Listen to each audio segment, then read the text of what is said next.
Ko sem pa leta 1979 prišel na televizijo, je postala Planica pa del moje dejavnosti in vem, da odgovorni urednik je bil takrat Marko Rožman, moj veliki vzornik, ki me je leta 1981 določil za novinarja iz Javnika in da naredim izjavo zmagovalca na veliki skakalnici, kajti takrat ni bilo tekmovanja na letalnici, ampak sta bili dve tekmi svetovnega pokala na Mali, kjer je zmagal Finec Puikkonen, in pa na veliki 120-metrski bivši stari Bloudkovi,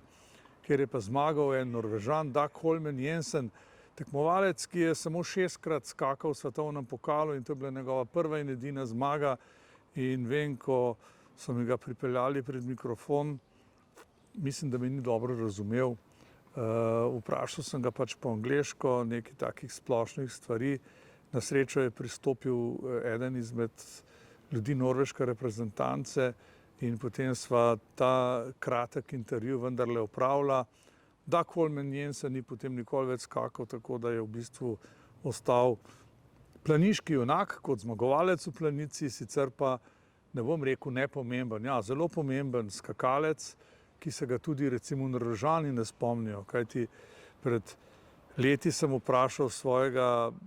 izjemnega prijatelja Arne Scheia, TV komentatorja norveške televizije, ki je sedaj že v penziji, se je rekel, se spomniš Daga Holmena Jensena?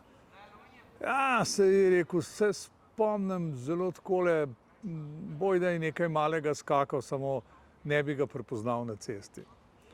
No in potem se je Planica odvijala, odvijala.